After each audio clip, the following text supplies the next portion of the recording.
എല്ലാവർക്കും മറ്റൊരു ക്ലാസ്സിലേക്ക് സ്വാഗതം. ഇന്നത്തെ ഈ ഒരു ഭാഗത്ത് ഉൾപ്പെടുത്തിയിട്ടുള്ളത് മാർജിനൽ കോസ്റ്റിങ്ങുമായിട്ട് റിലേറ്റ് ചെയ്തിട്ടുള്ള ഒരു പ്രോബ്ലമാണ് നമ്മൾ ഡിസ്കസ് ചെയ്യുന്നത്. നമുക്ക് ആ പ്രോബ്ലത്തിലേക്ക് കിടക്കാം. അപ്പോൾ ഇതിനകത്ത് പി വി റേഷ്യോ, അതോടൊപ്പം തന്നെ ബ്രേക്ക് ഇവൻ പോയിൻറ്റ്, പിന്നെ sales required to earn a profit, ഇത്രയും ഭാഗങ്ങൾ കാൽക്കുലേറ്റ് ചെയ്യുന്ന ഒരു പ്രോബ്ലമാണിത്. നമുക്കിത് എങ്ങനെയാണ് ചെയ്യുന്നതെന്ന് നോക്കാം.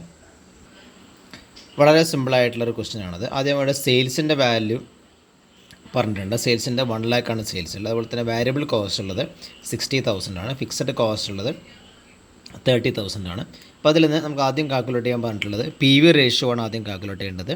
നമുക്ക് എങ്ങനെയാണ് പി വി റേഷ്യോ കാൽക്കുലേറ്റ് ചെയ്യുന്നത് നോക്കാം. പി വി റേഷ്യോ കാൽക്കുലേറ്റ് ചെയ്യുന്നതിനുള്ള ഇക്വേഷൻ എന്ന് പറഞ്ഞാൽ contribution divide by sales into 100 എന്നുള്ളതാണ് പി വി റേഷ്യോ കാൽക്കുലേറ്റ് ചെയ്യാനുള്ള ഇക്വേഷൻ. അപ്പോൾ ഇവിടെ ക്വസ്റ്റിനകത്ത് കോൺട്രിബ്യൂഷൻ തന്നിട്ടില്ല.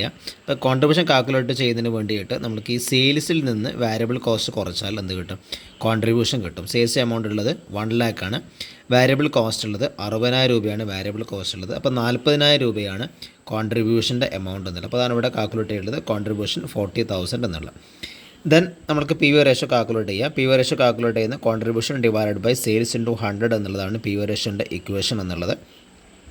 ഇപ്പോൾ ഇതിൽ ഈ ഓരോന്നിൻ്റെ ഇക്വേഷൻ ഒന്ന് കൃത്യമായിട്ടൊന്ന് എഴുതി ഒന്ന് മനസ്സിലാക്കി വെക്കാം. ഇപ്പോൾ ഇവിടെ 40,000 ആണ് ഇവിടെ വരുന്ന കോൺട്രിബ്യൂഷൻ എന്നുള്ളത്. അതുപോലെ തന്നെ സെയിൽസിൻ്റെ വാല്യൂ ഉള്ളത് 1 ലാഖാണ്. അപ്പോൾ നമുക്ക് എന്ത് കിട്ടി? 40% എന്നുള്ളതാണ് നമുക്ക് പി വി റേഷ്യോ എന്നുള്ളത് കിട്ടിയിട്ടുള്ളത്.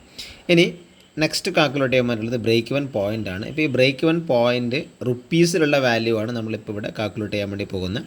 ബ്രേക്ക് ഇവൻ പോയിൻ്റ് റുപ്പീസിൻ്റെ വാല്യൂ കാൽക്കുലേറ്റ് ചെയ്യുന്നതിൻ്റെ ഇക്വേഷൻ എന്ന് പറഞ്ഞാൽ ഇതാണ് അതിൻ്റെ ഇക്വേഷൻ വരുന്നത്. അതായത് ഫിക്സഡ് എക്സ്പെൻസ് അല്ലെങ്കിൽ fixed cost divided by P V ratio എന്നുള്ളത്. നമ്മൾ already P V ratio calculate ചെയ്തിട്ടുണ്ട്. എത്രയാണ്? 40% ആണ് പി വി റേഷ്യോ എന്നുള്ളത്. ഫിക്സഡ് കോസ്റ്റ് എന്നുള്ളത് ക്വസ്റ്റിനകത്ത് പറഞ്ഞിട്ടുണ്ട്. 30,000 ആണ് ഫിക്സഡ് കോസ്റ്റിൻ്റെ എമൗണ്ട് എന്നുള്ളത്.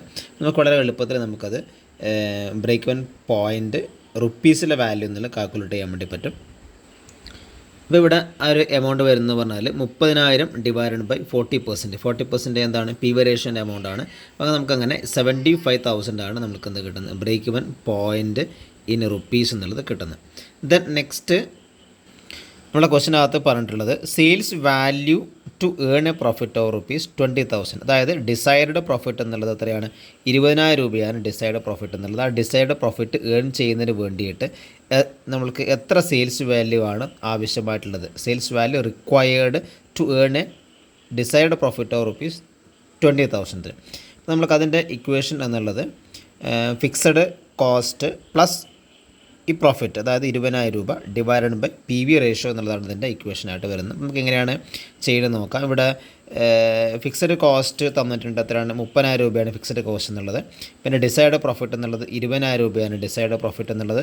പി വി റേഷ്യോ നമ്മൾ ഓൾറെഡി കാൽക്കുലേറ്റ് ചെയ്തിട്ടുണ്ട്. അപ്പോൾ നമുക്ക് വളരെ എളുപ്പത്തിൽ നമുക്കത് കാൽക്കുലേറ്റ് ചെയ്യാൻ വേണ്ടിയിട്ട് പറ്റും.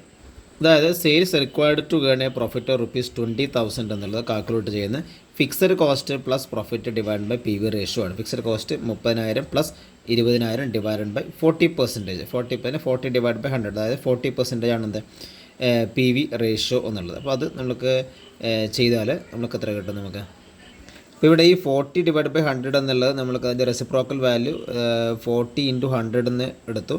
അല്ലെങ്കിൽ നമുക്ക് ഇങ്ങനെ ചെയ്താലും മതി. അതായത് 50,000 ഡിവൈഡഡ് ബൈ 0.4 എന്നെടുത്താലും മതി. അതായത് 40% എന്ന് പറഞ്ഞാൽ എത്രയാണ്? 0.4. നമുക്ക് അങ്ങനെ എമൗണ്ട് എന്നുള്ളത് 1,25,000 എന്നുള്ള എമൗണ്ട് കിട്ടും. അതായത് സെയിൽസ് വാല്യൂ ആവശ്യമായിട്ടുള്ളത് 20,000 രൂപ പ്രോഫിറ്റ് ഏൺ ചെയ്യുന്നതിന് ആവശ്യമായിട്ടുള്ള സെയിൽസ് വാല്യൂ എന്നുള്ളത് 1,25,000 ആണ്. ഓക്കെ, ഇപ്പോൾ ഒരു ക്വസ്റ്റ്യൻ നിങ്ങൾക്ക് ക്ലിയർ ആയെന്ന് വിചാരിക്കുന്നു.